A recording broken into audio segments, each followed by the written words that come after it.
My name is Sophie, and welcome to Sophie's Creative, the place where books, code, data, games, and gadgets unite.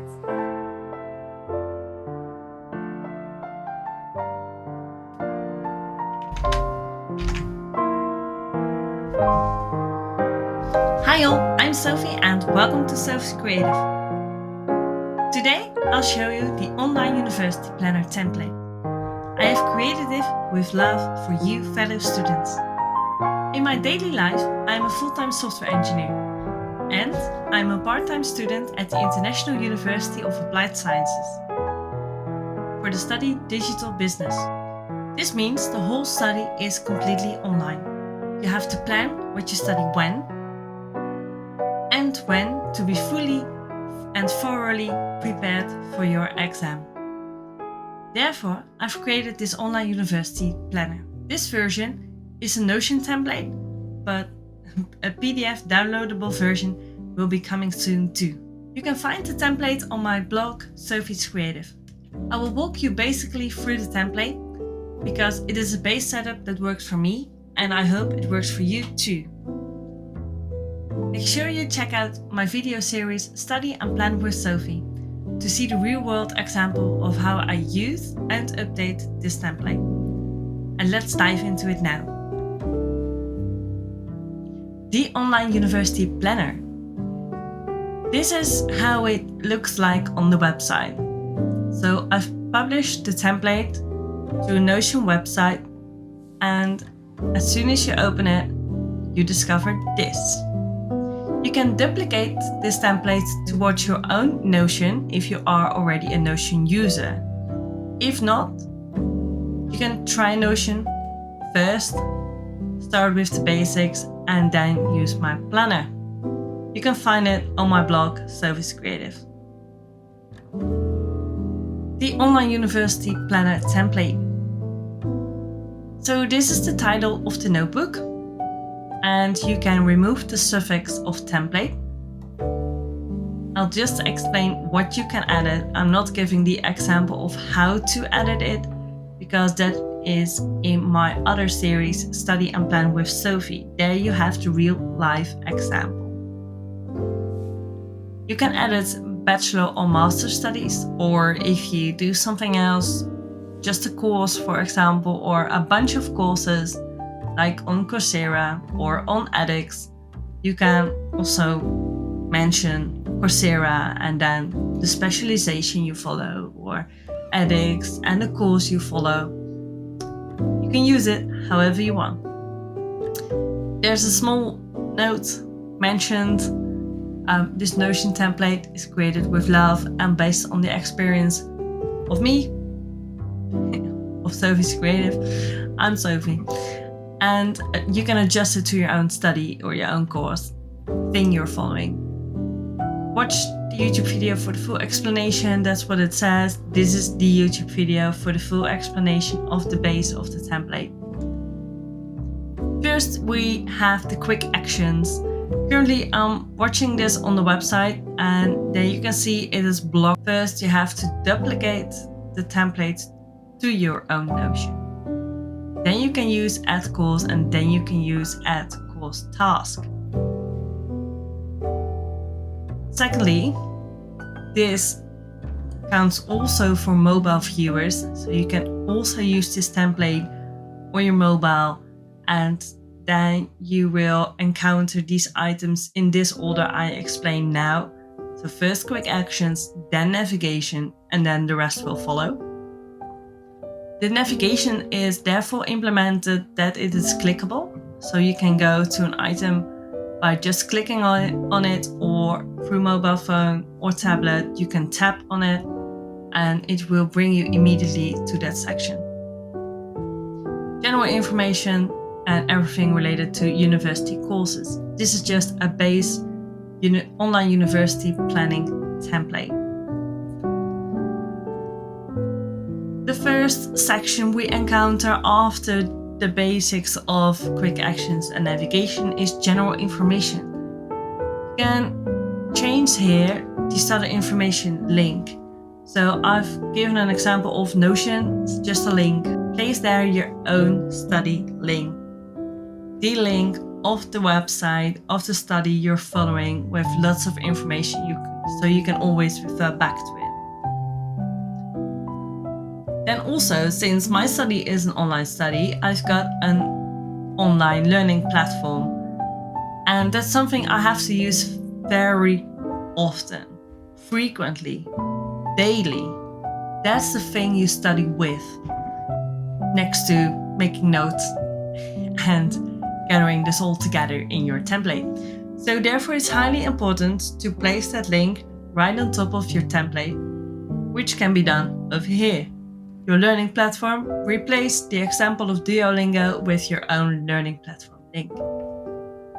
Then we've got a base page, which is called Bachelor or Master, the same as the title over here.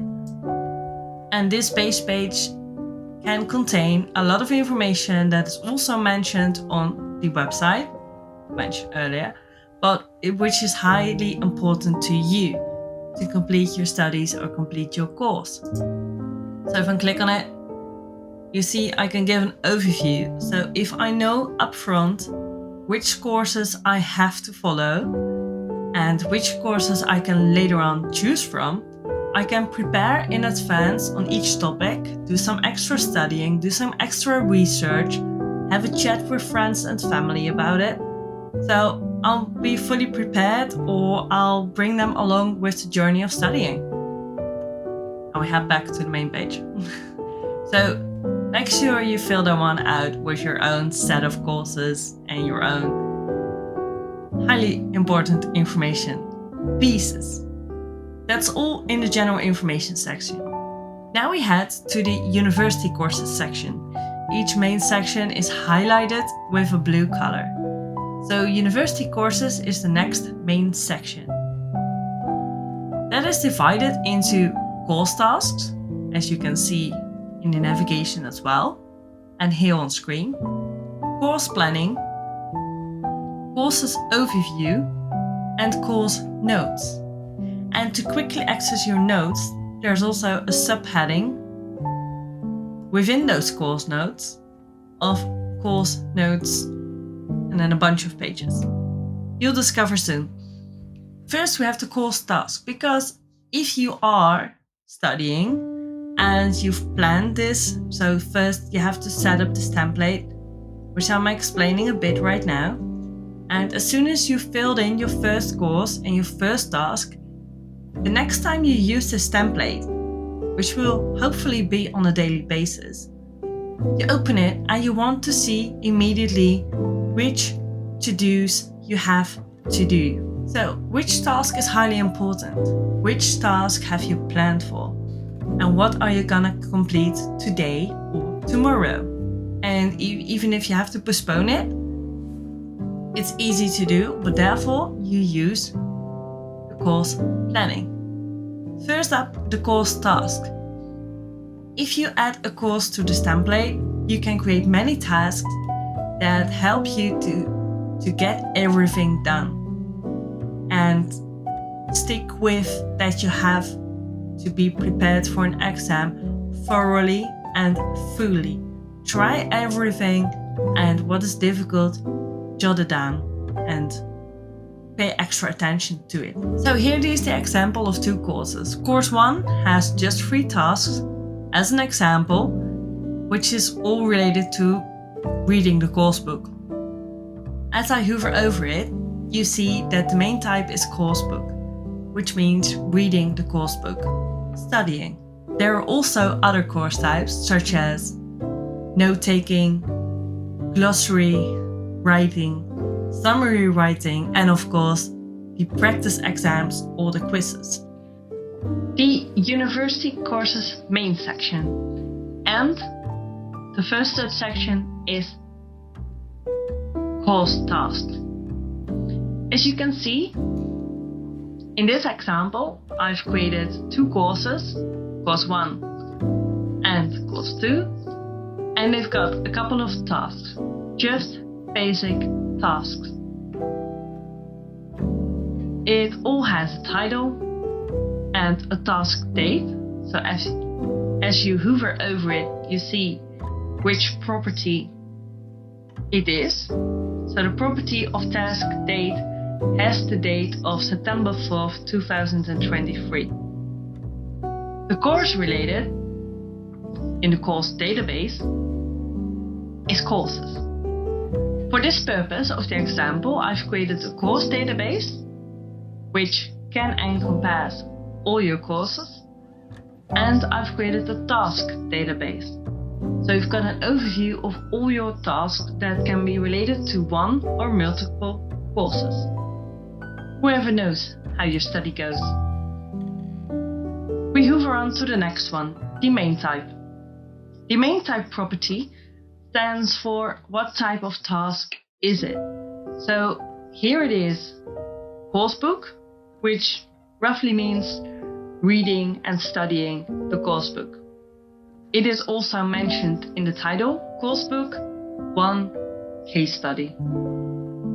There are also other types mentioned as an example in main type. There's also one for note-taking, quizzes or practice exams, glossary, writing, and summary writing for your exam. So in total there are 5 different main types for tasks. A task can have the status of being in to do or being in progress if you're working on it, or being completed. You can be very proud if you completed the task on time. For that purpose, and now we open a task, you see that there's also the property of task completed. So you can see that on this day I had the task of reading the course book, reading the part study goals, and I had to do that on September 2nd, 2023, and I've completed it on the same day.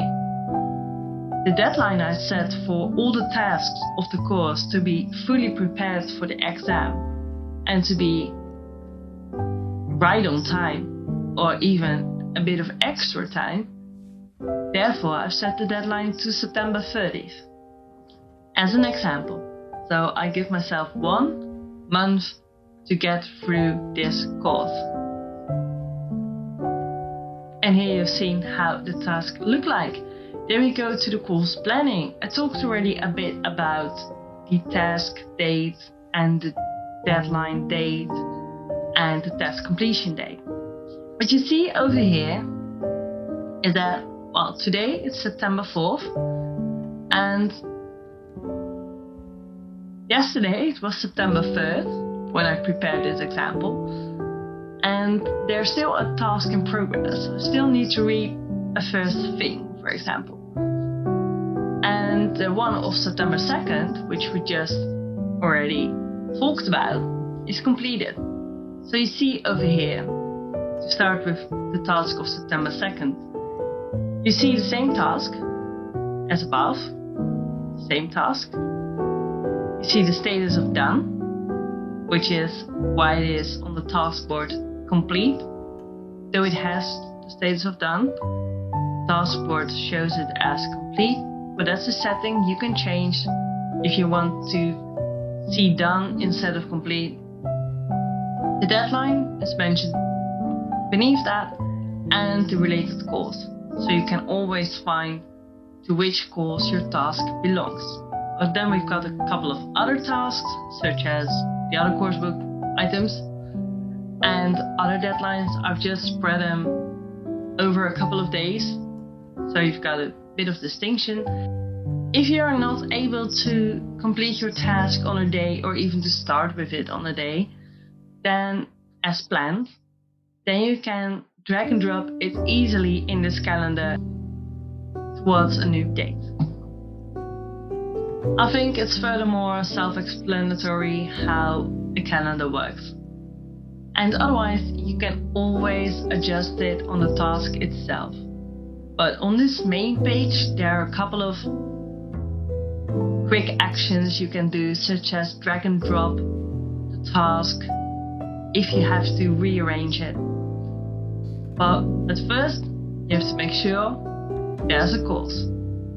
what you want to see if you set up the planner is a bunch of courses or every information you need. You can add courses on the go, or you can add them in advance, all at once, before your semester, so your whole semester is complete, or for the whole year, or whatever you know what you have to do to eventually achieve your diploma. So over here you can see there are 2 courses in the example, which also have a course credit name, because in Europe, I'm living in the Netherlands, we've got European credits, ECTS, mentioned it over here, and every course has its unique identifiable name, which is not easy to talk about, not easy to understand, and every university has its own way of creating those unique identifiable numbers for courses. So there's a course by name of how you talk about it, like algorithms, like French classes, like English, like whatever, math or biology. And then there are those course credit names. So could be a mixture of indeed like 01s, 02s, version A, version B, version C, whatever it is, to make sure that you know which courses you follow for your curriculum, because you started at a certain year, at a certain place, at a certain day, at a certain time, and at that moment the courses with those course credit names were available. Then it's important, when do you follow a course? Will it be the first semester? Is it obligatory for the first semester? Or will it be a different semester? Or can you choose? Is it a free course to choose whenever you want to follow it? But for planning it is important to mention it, because it will give you a timeline of, is it the first year, is it the first couple of months, or is it later on? Then the overall status of the course.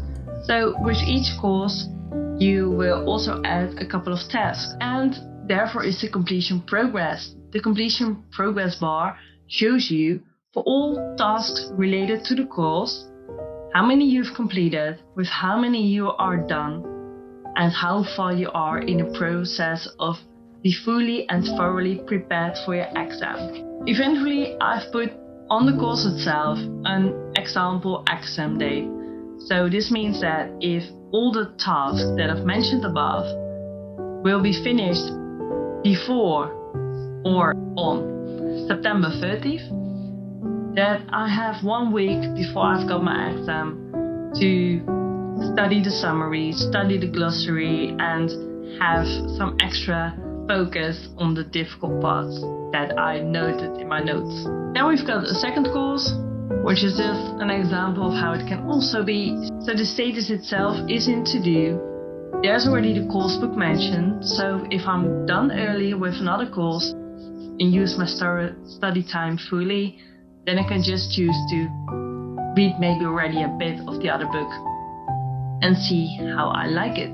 The completion progress is 0% because there are no tasks created yet for this course. That's still something I have to do.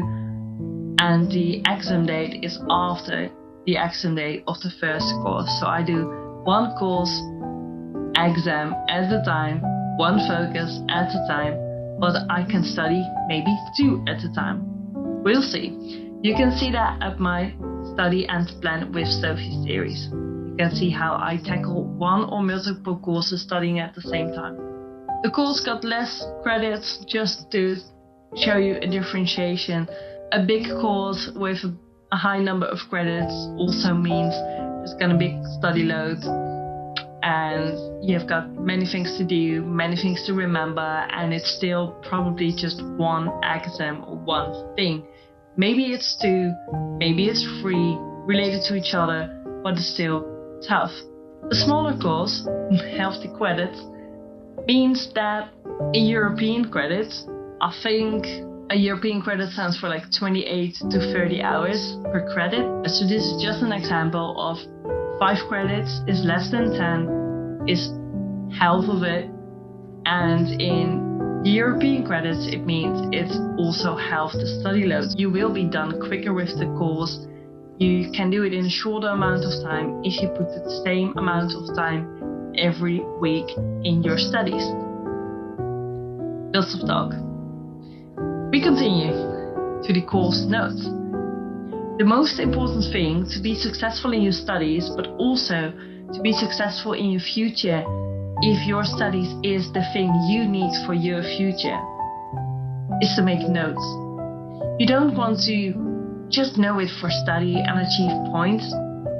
You want to know it forever, or you want to be able to research it and talk about it with your future colleagues or friends and family, spar about it, etc. So, to be easily prepared and thoroughly prepared for an exam, it is nice to have notes. So, I've created a couple of pages to help along with that. Now, first, I've created the course book page, which contains just a list of tick boxes to check. Be proud of yourself of every progress you make. This page helps with that. Second page, I'm gonna show it to you shortly. You can see, you can fill it in completely based on the basics of your, course book, based on the basics of your course. Now we head back to the course book notes. For each chapter you've read, and if you highlighted it digitally, take over those highlights, put all those highlights all together, and that can also be very helpful already for your summary. Therefore, we've got a different page, the course book notes, which follows the same order as course book, as you're going through it probably chronologically, or what the teacher mentioned on how to get through it. Whatever it is, as long as it has both the same order, it's highly important to give yourself some structure. Thirdly, you can encounter some terminology that you're not familiar with, and therefore you create your own glossary. Then we've got the page of quizzes notes. In my case, my study is completely online and it contains lots of online quizzes to help you prepare for the exam. And jot down the type of questions, jot down the difficult parts of it, if it's multiple choice, how some answers are mentioned. Therefore, that's the quizzes note page. Then finally we've got the summary for the exam. Then you can start writing your full summary for the exam. There's also an example of how about the second course. Each course has its own sub pages. So these are the sub pages, the course note pages. Eventually I've also linked easily the courses database link and the course task link. This is the link towards that page of the database, so you won't have to search for it. And there you can add courses as well. So here you see all related stuff, or you can also create all tasks, maybe in advance if you already know a couple. This is more the list view, which I did not put on the front page, but it is accessible. So if we have an overview of the online university planner, I've mentioned quick actions are available if you use this planner by having duplicated it towards your own Notion environment. The navigation is easily accessible and makes it easily accessible on your mobile phone or on a tablet if you want to use this planner on a daily basis. I hope so. The main information you need about your study or related to your study, put it in general information, make it easily accessible too. Put also the base information of your study on your study page. Then the most important thing, the course task. As soon as you open your planner and look at your course task, you know what to do. You can open it anytime and look at the status of your task. If you start with a task, drag it to in progress. If you completed it, make sure you also set the status to complete. So next day or next time you open your planner, it is up to date. Course planning is something you can do every day, but you can also do it in advance so you can know how much room you've got to play around with the dates. I like to plan ahead for a full week at least. So this example is just short, but in my series Study and Plan with Sophie, you can see how I plan for a full week ahead. The courses overview. For each semester I like to have an overview of all the courses I take, and I'll like to put some deadlines on it. That way you can make sure that you will achieve it. Then the course notes. Like, planning can be a thing, but if you don't do your task or don't take your course notes or create your glossary or quizzes or summary, then it will be difficult and hard to remember everything exactly. You can add, of course, more database pages if you want. You can add more stuff to Notion. If you know how Notion works, then you know you can expand this template yourself the way you like it. And last but not least, having a planner that you can take anywhere, that you can use anywhere and any time of the day, and that keeps your mind at ease, keeps your stress low. It is also a very handy tool to communicate with friends and family, to make sure you get the time you need for studying, to make sure everyone in your environment supports you and understands. So for a real world example, make sure you check out my series Study and Plan with Sophie, and you see how I use this template for my study in my life and how it helps me to get through everything. And I hope that with this planner, and if you use it, that you will feel confident and excited to take those exams and to pass them all and to finally achieve your diploma. See ya! Thank you so much for joining me on this journey. If you have enjoyed this video and want more content on books, code, data, games and gadgets, you can support Sophie's Creative by giving a like and subscribe. See you later!